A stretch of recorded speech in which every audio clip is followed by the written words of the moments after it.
இன்றே டவுன்லோட் செய்து உங்கள் ஃபேவரட் ஷோக்களை என்ஜாய் பண்ணுங்க. இவங்க தானா?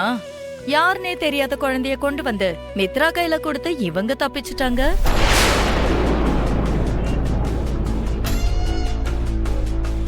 இங்க பாரு, அது இருக்கட்டும். அந்த குழந்தையோட அம்மாவை எப்பயாவது கண்டுபிடிச்சீங்களா இல்லையா? அவ கிடைக்கிறதுக்கு ஏதாவது வாய்ப்பு இருக்கா?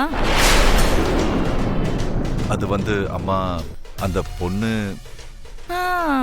அவ உண்மையாவே அந்த குழந்தைய மறந்துட்டு போயிட்டாளா இல்ல வேணும்ட்டு விட்டுட்டு போயிட்டாளா?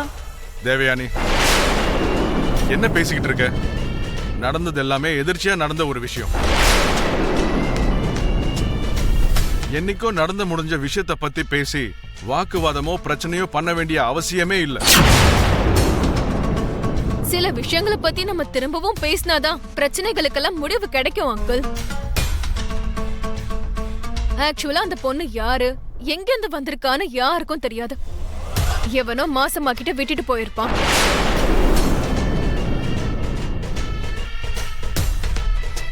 என்ன செய்யறதுன்னு தெரியாம குழந்தைய பெத்தெடுத்துட்டு நம்ம கிட்ட ஒப்படைச்சிட்டு ஓடிட்டா.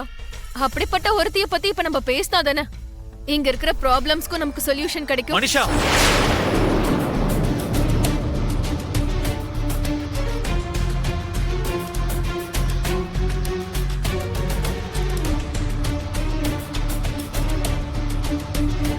அவங்கள பத்தி இன்னும் ஒரு வார்த்தை பேசினாலும் நான் என்ன செய்வேன்னு எனக்கே தெரியாது.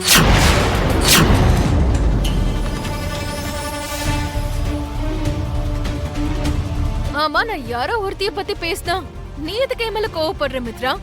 அவ வேற யாரோ கிடையாது, லக்கியோட மதர். லக்கிக்கு உயிர் கொடுத்த தாய்.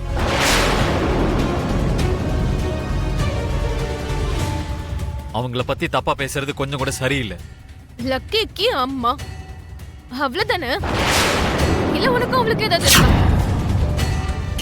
உனக்கு எந்த வித சம்பந்தமும் இல்லல்ல? அப்படி இருக்கும்போது நீ எதுக்காக அவளை பத்தி இந்த அளவுக்கு கவலைப்பட்டுக்கிட்டு இருக்க? மனிஷா, அந்த பொண்ணு யாரா வேணா இருக்கட்டும், அவளை பத்தி தப்பா பேச வேண்டிய அவசியம் நமக்கு கிடையாது. அவ தப்பு செஞ்சானா அவளை கை காட்டுறது நல்லது இல்லைன்னு சொல்ல வரேன். இனிமே அந்த டாபிக் பத்தி விடு.